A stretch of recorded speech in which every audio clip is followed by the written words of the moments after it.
Hi, I would like to acknowledge the Gadigal people of the Eora Nation, the traditional custodians of this land, and pay my respects to elders both past and present. The Gadigal inhabited the area that they call Gadi, that lies south of Port Jackson, covering today's Sydney Central Business District and stretches from South Head to Petersham, with part of the southern boundary lying on the Cooks River. The Gadigal were coastal people who were dependent on the harbour for providing most of their food. They were one of 7 clans living on the coastal Sydney who spoke a common language and have been known as Eora people. Eora simply means people or of this place in their language. The occupation of Sydney area by the British and the subsequent introduction of European diseases, including smallpox, nearly wiped out the Eora people and their neighbours.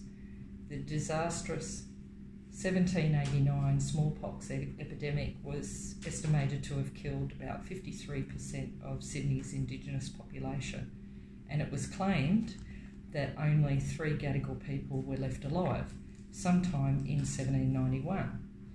Although archaeological evidence suggests that the Gadigal people may have escaped to the Concord area and settled there, this information was copied from the net, and I know that Gadigal people exist because a friend is Gadigal as well as Wiradjuri like me.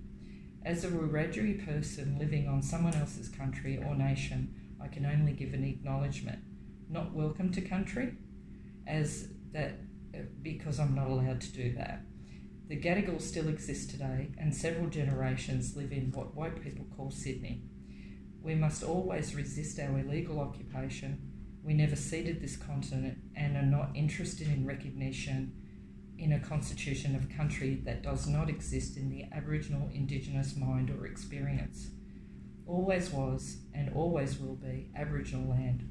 I acknowledge our Indigenous visitor here today from Puerto Rico and appreciate their solidarity in the Indigenous struggle here, for also putting on this conference and inviting other persons of colour and those watching hopefully online. It's vital that we unite against the oppressors wherever they are, in whatever way our elders direct us. Thank you. Hi, my name is Julia Felice. I'm the founder of Sanctuary Publishers and the website veganismofcolor.com. I'm attempting to hold meetings and conferences in as many countries as I can to help connect vegans of color to decenter whiteness, because non-human rights and rejecting their oppression is not defined by whiteness. We exist and acknowledge that our liberation is tied to theirs because they are used as a tool to oppress us and have since the time of colonialism.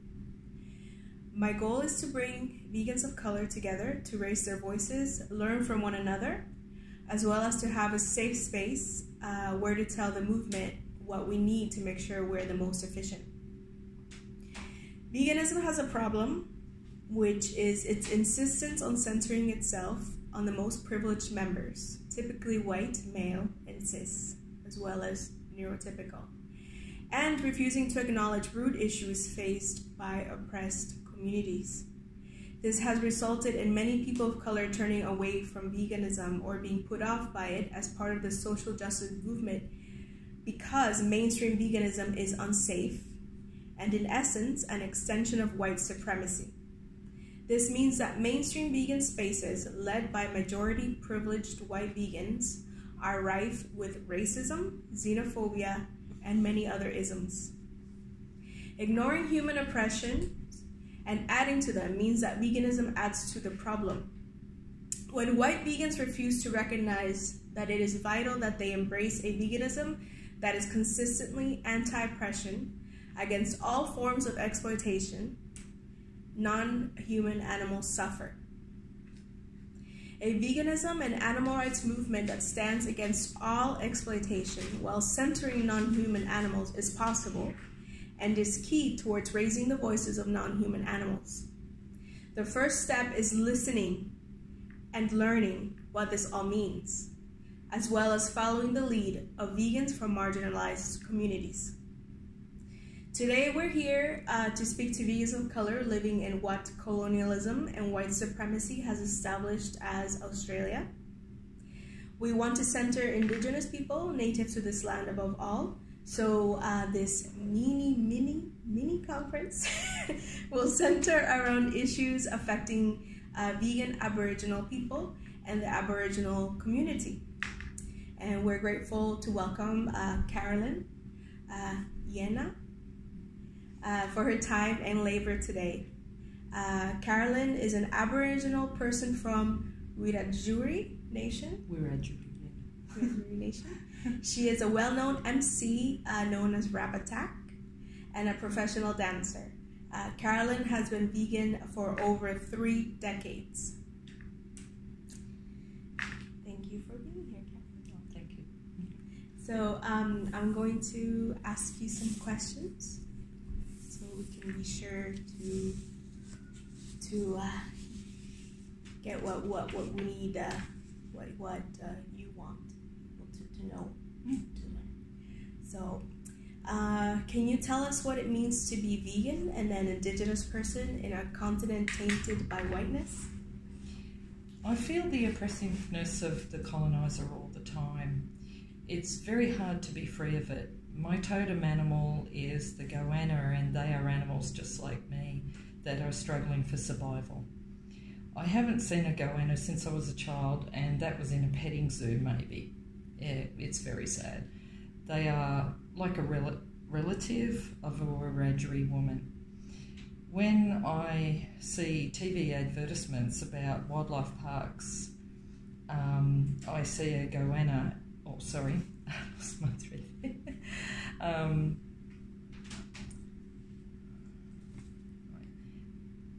When I see TV advertisements about wildlife parks, and I feel we all need to be free at the same time. I am also bombarded with messages that I should eat animals because I am Indigenous, and this message, I think, is reinforced or brainwashed into our people. I don't believe that we were such big animal killers before colonisation. I feel we are perpetuating a myth that to be Indigenous is to eat animals. There is so much internalised racism we have yet to unpack, and that includes myself.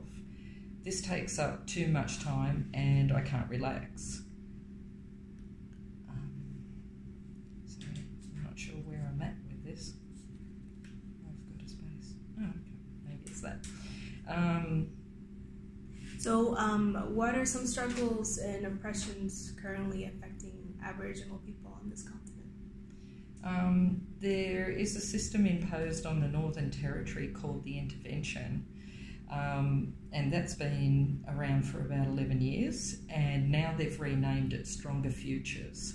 I guess they've tried to make it sound more lovely to the rest of the population, and they've imposed a set of restrictions for people on welfare. It's no accident that a majority of that community are Aboriginal. This came about after a government inquiry looked into pedophilia in Aboriginal communities. A majority of residents in that area are Indigenous. They get a basics card and told where they can spend their welfare money. So if that shop is 50 kilometres away and the car broke down, then bad luck for them. Alcohol is banned, pornography is banned. If you don't send your kids to school, welfare is cut. Mandatory inspections happen whether there had been an accusation of wrongdoing by the parents or not, which traumatised the parents and children. Not one pedophile was arrested during this time, and Aboriginal men are made to look like they are all pedophiles. We are still the most incarcerated people in the world. I say peoples as we are not one people on this continent. 100% of the children in detention in the Dondale facility are Aboriginal. We die 15 to 20 years younger than the rest of the population. There is a campaign out there called Close the Gap to lessen that gap of Aboriginal death, and it has done nothing in a decade despite money being put into it. I have had this assessment done at my doctor's and I see nothing in it that will change my health or lack of health situation. And these are just some examples. And to add to all this, to make it really clear for people that aren't aware of all this information and all these struggles, what do you think are some root issues that prevent some Aboriginal people from even considering something like plant-based eating and veganism? I'm trying to think, what's that? Oh, yes. Sorry. I've lost track. Oh, for some Aboriginal people, they are living in remote communities that are cut off from the city, and access to fruit and vegetables is hard. The government is even trying to close down many remote communities because they say they are not sustainable. They cut off the water supply, electricity, and stop food trucks from getting in. City Aboriginal people come here because they want to escape the abject poverty and its constant struggle to get work. If you are the rare person that gets a scholarship into a good school, you are alone. For Aboriginal people, you need to have family there, otherwise suicide happens a lot. Because of a disconnection that we haven't learned how to navigate Western foods, most of us eat very badly no matter where we live. Trying to just survive and look after your family is a primary focus. To try and look at other marginalised persons' struggles is almost impossible. To have access to even plant-based food is also a very difficult task. I believe the coloniser is oppressing us through food as well. They keep us distracted so that we don't look at veganism or plant-based living. Yeah, because you're basically in survival mode. Yeah.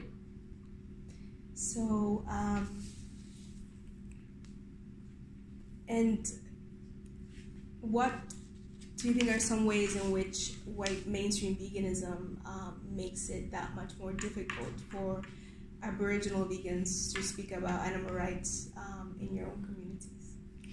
Because white vegans here centre themselves constantly and will not consider other social justice issues. We are left behind just like with the general population. Most white people and migrants never meet an Aboriginal person here. Mainstream media and the education system perpetuate negative stereotypes that we are drunks and we don't want to work. One friend who is from the Eora Nation and vegan did an acknowledgement of country before an action we used to do called 1,000 Eyes a couple of years ago, and it was received with giggles. My friend was always treated badly also because they are queer and non-binary. Even other vegans of colour that were there have internalised racism. They toe the white line a lot. Yeah, I came up on a project published by a local vegan organization actually asking the government to research on Aboriginal bodies in an effort to reduce health problems in Aboriginal communities. And as someone from a community that was studied on without consent by our colonial government, I was horrified that a vegan organization would even propose something like this. This was clearly an example of white settlers not knowing the history of colonialism, how Aboriginal people have been mistreated and are mistreated, and why health issues are the worst. So apart from educating themselves on the history, how can white vegans and non-Indigenous vegans help support Aboriginal vegans without intruding in their communities, in your communities? Yes, I remember when I was made aware of the vegan organisation writing that letter to the government and recommending a plant-based or vegan diet. in order to combat the gap in health outcomes for Aboriginal people here. I was offended for those very reasons. In all the time I've had dealings with that organisation, I found that that had not spoken about or interacted with Aboriginal peoples. I felt that they had no right to do what they did, as they were being very white saviour-ish. It's the same as the government's Close the Gap campaign that had not worked in over 10 years. It's been implemented. It was meant to address the lifespan gap between Aboriginal peoples and the rest of the population, which I think there is roughly 20 years difference. I think support would be welcome if there were programs set up where Aboriginal people take control. Like, I had an idea that the single mums in my area could each learn to grow bush foods in their backyards. Aboriginal vegans can lead this, and non-Indigenous vegans can take direction from us. The Aboriginal vegans that I know have a very strong need to give back to communities, and even though we are clever and innovative, we often don't have the energy or resources to get projects off the ground. Maybe regular meetings where we have open dialogue about the issues and are being heard would help too. Yeah. Is there anything else that you wanted to add, or? Not that I can think of. Yeah, I mean, I think it's pretty clear, and I just hope that more and more, white vegans take note. Listen, stop what you're doing. Stop. Listen. Yeah. This is not the time for you to lead. Listening is very important. I mean, people try this sort of exercise. We had a recent thing 2 days ago at Barangaroo Reserve where that was the goal, that Aboriginal people were speaking, telling stories, sharing, and there was a whole lot of white people there on the lawn listening. Honestly, I thought that it was a very feel-good exercise. It was run by the Festival of Sydney. There was lots of people treating it like a night picnic with their kids, and I didn't see a lot of people actually listening to the people that were speaking. I thought that they were toning it down as well, but that's something that Aboriginal people have to dialogue amongst ourselves before we're able to communicate with others, because we've been colonised about 231 years, I think it is now. So we've yet to unravel quite a lot, and I think that if white people learnt to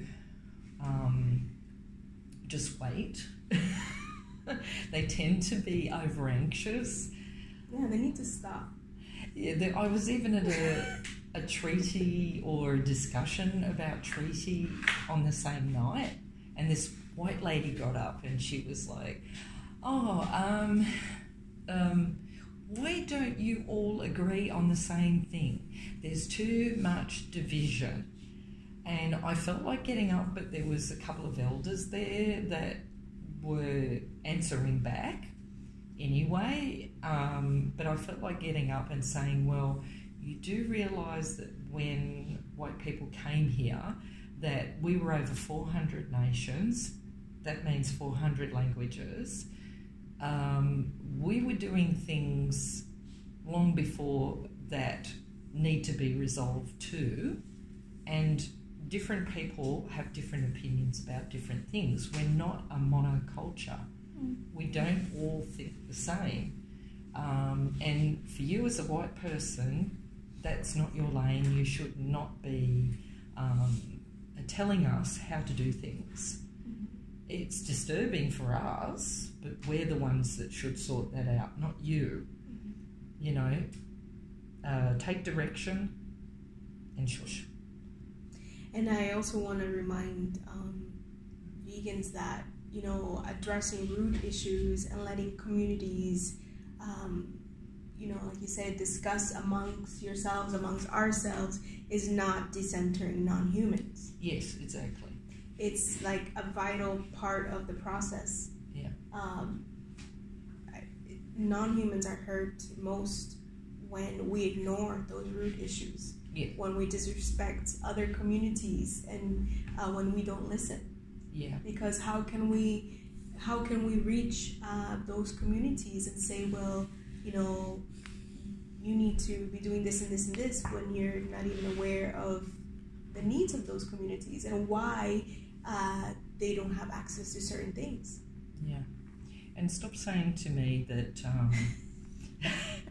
Aboriginal vegans don't exist. How does that work? I get that a lot, because it does. Here I am, and it's like 34 years, of veganism, so... Yeah, African indigenous person right here, too. Yeah. But we need to work on our own, and I feel like white vegans need to work on your own, because your own need a lot of work. Mm-hmm. And together we could do this while centering non-humans in their own movement, but making sure that we make the movement safe so we can have these conversations. Like, we're not even from the same continent, and we're speaking to one another, discussing this, and Facebook has a use, after all. I remember first getting on it, and I was like, what the heck is this for? And at first the conversations were extremely superficial, but then I started connecting with people like yourself and Danny, and I was like, oh yeah, and I was being called out for things that I didn't realise was problematic, and I thought, yeah. And instead of feeling sensitive about it, for a moment, of course, but then I realised I call out people all the time for all sorts of problematic language. I've done it for a long time, and I thought, well, I need a little bit of brushing up myself. And we're all constantly learning, that's how we get where we need to be, by listening to one another, learning, and it hurts when someone's like, oh, you did this, but it's not about me. Yeah, it's not about me. Exactly. And the more we do these sort of things, we come up with solutions how to help all marginalised persons, including non-humans. And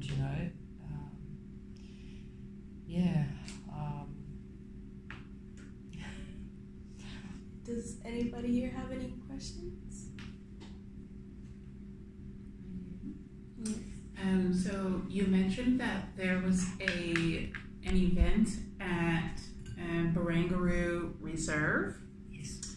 So I wanted to ask if you're considering, so if you're not an Indigenous person living here and you want to host an event, the Barangaroo entire area kind of has a pretty bad history, and I think a lot of the areas around here are generally not what they used to be. They aren't what they could be. They aren't what was intended out of them. And so, like, when we can see Bennelong Point over there, it's not what it used to be.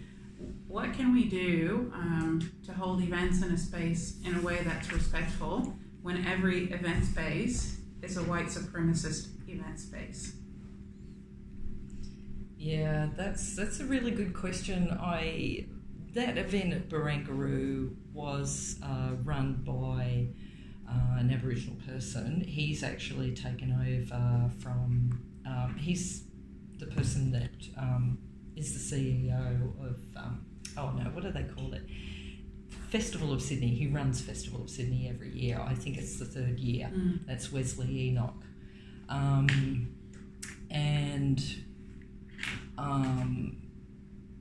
He had people, doing an acknowledgement and things like that.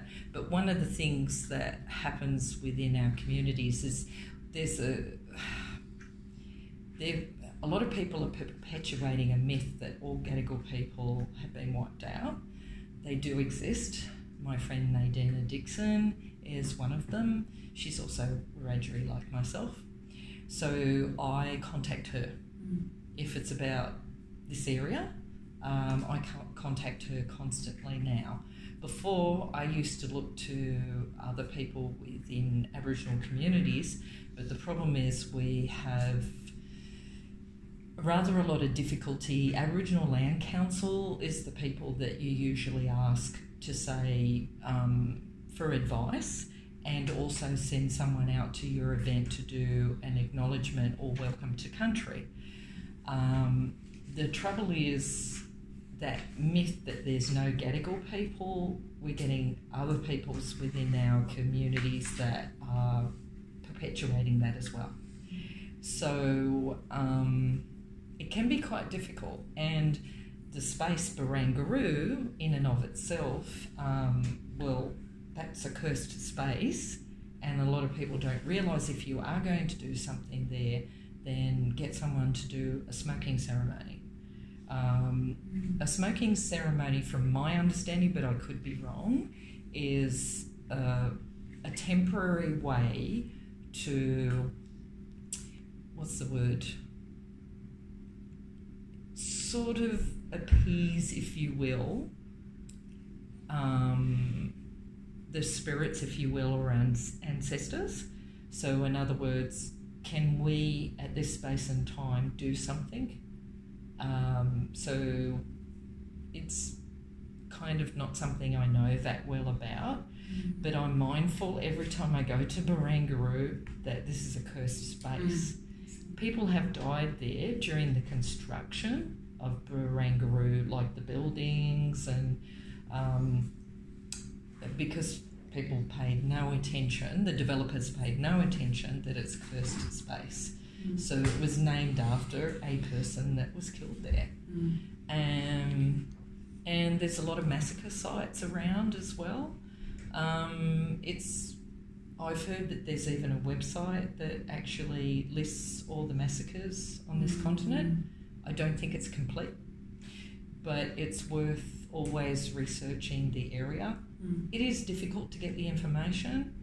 And even where the Sydney Opera House, I didn't know that, and it's really awful that it was built on sacred land, and so many tourists, come here and take their photos and have weddings.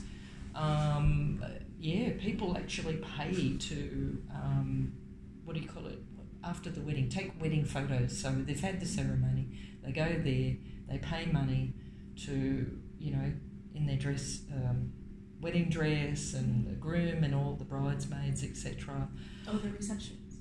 Yeah, I don't think it's just a reception, it's just for photos. And there's lots of spaces around Sydney, and City of Sydney Council charges people to do that.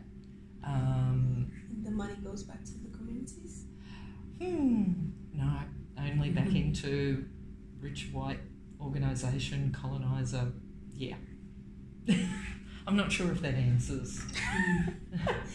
Yeah, I think from what I've learned is, this is, well, I'm a visitor, but even for the people who live here, it's important to be respectful. Yes. To learn the history, to, not have your wedding on sacred land.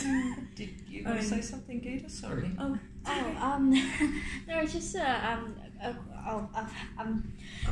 well, I was going to ask it actually later, because I wasn't sure whether it was actually kind of relevant or not to this, but it was. You mentioned something about the scholarships, like in schools, like private schools, that sort of stuff for Aboriginal people. Actually, I was thinking about that because I went to a private school, girls' school in the North Shore, and they did that. They had Indigenous scholarships for those girls there. A year ago, was it last year? No, this year. Wait, I forgot. Something like that. There's a girl, the first Indigenous girl became, was she Indigenous? I think she was, who became who was a head girl. And what I'm trying to remember is that whether... I'm trying to remember. Well, actually, my point is, what do you think of this? Like, what do you think of these sorts of scholarships that they do? Because, like, we've had, like, garden parties at school where they were raising, like, money to, like, you know, pay off these scholarships for these girls. Like, I'm just curious what your thoughts are on this. Sounds like saviorism. Yeah, it can be, but the thing is, sometimes the lack of education, like the schools, the physical schools in remote communities, they're just not there. And the trouble is that when you separate Aboriginal people, especially that live in remote communities, from their families, there's a very high suicide rate with a lot of young Aboriginal people that are separated from their families because they're used to that unity. They're used to what they're fed out there, which is more than just here. It's, you know, the food. It depends where you live. I mean, in some communities there's a lack of good, fresh, healthy food, but some communities live where you can gather native foods. So they come here, they haven't got their elders with them or their family, and they're eating all the crap that city life offers, which is, you know, like McDonald's and just a whole lot of rubbish. And they become very unhealthy, very depressed because they haven't got the family there. And then you've obviously got other people there that are probably racist. And then why are they there? Is it because they were forced to be there by someone? Were they truly given the choice? Can they, after a couple of weeks, go back? There's so many things that can go wrong. But even applying that to veganism, imagine, you know, you're an Aboriginal person and this vegan decides like, oh, I'm going to feed these people. I don't know anything about them, but here's a fruit basket or a vegetable basket. Vegetables that you probably don't know what to do with. But there you go. Go vegan. Woo! Yeah, it just adds to a lot more mistrust. What are you supposed to do with that? Oh, and here's the other perspective on that I just thought of. Because since colonisation, it's very common that lots of foodstuffs were actually poisoned, like white flour and sugar and stuff like that. The coloniser would put sort of all different chemicals into food that they gave Aboriginal people, which were actually, a lot of it was actually vegan, plant-based, whatever, and people died. So even though that young person that's come here to get an education and a scholarship, that very history is, you know, even if your family told you that, you would have that fear within you. This white person's given me something. Ooh, is it poisoned? Even if it's plant-based. Because there's still, a lot of people forget that yes, there's quite a large amount of Aboriginal people living in the city environment, probably even born here. But the remote communities there's a much larger amount of them. That sometimes even English is not their first language. So you come here and then there's a whole lot of people telling you how to live, when to bathe, what to eat, and then on top you get a pesky white vegan saying, oh no, you should do this, that and the other. And it's like, what? And without your family there to back you up, your self-esteem is non-existent. Which goes back to why white vegans need to like vegans of color, you know, to work with their own communities. And what white vegans can do is raise our voices. Absolutely, centre us everywhere and every how. I've had to pretty much fight to get to speak at things. I've been told over a period of time,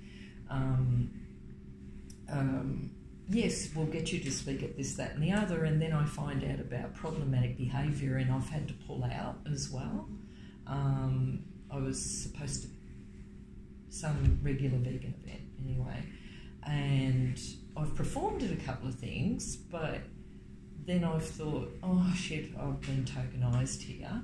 I thought, okay, don't do that again. I've had to learn from experience, but for me it's not as difficult because I'm a city person, and I've worked on myself. I've lived a long amount of time. I'm turning 56 this year, and I've realised a lot of things, and I stand up for myself a lot. But for a lot of people that don't realize, tokenization is basically like, oh, we're good. We have an Indigenous person. Yeah. That means we're diverse and we're inclusive, but then you don't have any power. Yeah. In your own country. Yeah. In this organization. So you're not being allowed to make decisions. Yeah, there's so many other people out there that fall through the cracks, and I've been trying to, it's a difficult conversation with veganism as well within our communities because of internalised racism and the perpetuation of myths that we must be hunters and gatherers. But I live in the city, I've got a refrigerator, I have access to fruit and vegetables, fresh fruit and vegetables. If I can't afford to shop in this place, we've got Paddy's, it's very, very cheap. But I will not. But that's a conversation for you to have with your own. Yep. That's not a conversation for exactly. For white vegans or Yep. Vegans from other communities to have with your Absolutely. And also the Aboriginal community in Sydney is transient, so it changes constantly. You'll get people that will come from country areas to spend time with relatives here, and then they'll go back. Some people are here because of specific things like Australia Day, which is Invasion Day, and then they'll go back. They're not staying here. They can't stand the oppressiveness of being here, that they're so judged and can't be. Like people constantly complain, oh, they're so loud, they're so, they're always begging on the street, they're always fighting. And the thing is, Aboriginal people are quite boisterous, and we play around and wrestle each other a little bit. It's more the men that tend to do that, but yeah, some of the women, and we have specific types of, even if we speak English, there is a lingo that we use that most people don't understand, and they think that it's horrible. Like one friend was getting upset on Facebook, and she was like, why are you using that word deadly? Deadly, that's horrible. You're saying like you disrespecting the dead or something like that. And I said, no, that's not the meaning of why we say deadly. Deadly is a good thing. Something that's deadly is cool, and it's a fun word. We laugh when we hear it, so but people judge us constantly for those types of things, because I do talk differently when I talk with mob and I'm only around them. My language changes. I think they call that, is it switching or something like that? Yeah, I do switch. But I grew up here, so the thing is, I used to work in office environments for 12 years, so I was even a receptionist, I was a switchboard operator, I've run the accounts section of some small companies, debt collection. I ran a conference centre at one point called the Science Centre Foundation. I used to organise all the conferences, and I learned to speak in a particular way in order to, to get further and money and live amongst white people. And just being here, the segregation is really obvious. Yeah. Oh, I want to hear more about this. Sorry. Well, like with Redfern, for example, most people will gather in Redfern. It's known as a gathering place amongst Aboriginal people, and it's known all over the continent. So even though a lot of us feel a lot safer in that area, and it was actually the first place I felt safe when I first came to Sydney, because I grew up in the western suburbs. I didn't feel safe. And then when I discovered that there was this place called Redfern, I was like, and everybody was like, sis, hey sis. And honestly, at that point, I just thought people were just the kindest people ever. I was just so excited. I didn't understand this whole unity thing, and then people weren't saying to me that there was something wrong with me. And, it was like, come to this party, go over here. And Aboriginal Islander Dance Theatre was born in Sydney, and that became Bangarra, which is the most famous Aboriginal dance company on the entire continent. And I partied with all the original founding members. But imagine all these complexities just within yourself and your life experiences, and plus you add the history and the 400 tribes. Yes. Yeah. 400 tribes on this continent, and then imagine a white vegan. I am here. Go vegan. Yeah. Without knowing all this information. And I think that's why it's so important to not just assume that you know, or that they know. It's, learn history, listen. Yes. And yes, it's such a complex thing that we're going through. And then you get someone trying to interrupt and judge, because it is judgmental to say automatically you can just go vegan.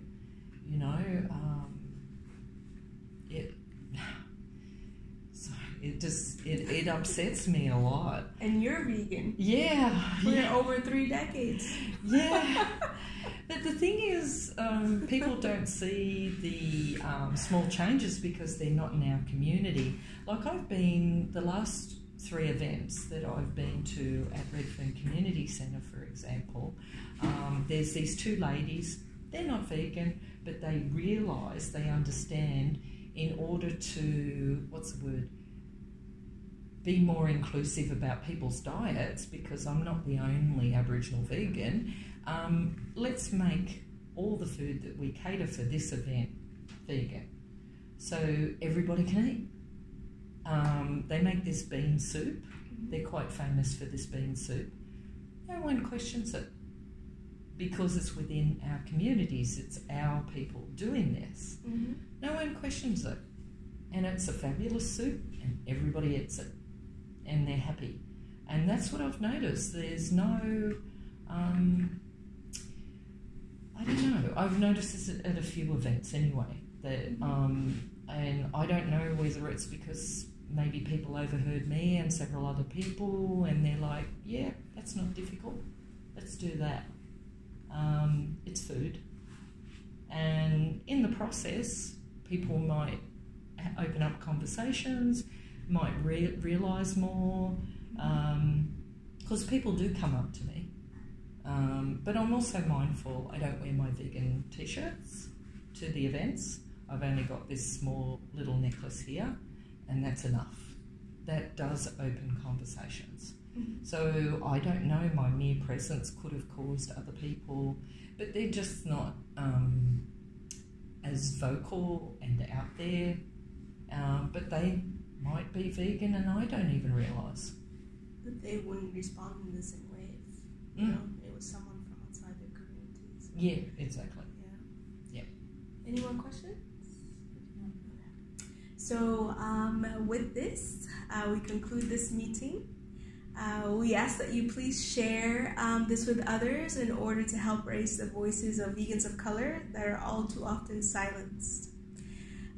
These conversations are important for white vegans and for vegans of color from other communities because we have to work together in a way that does not cause harm if we're going to achieve our end goal of liberation for all, and especially for non-human animals.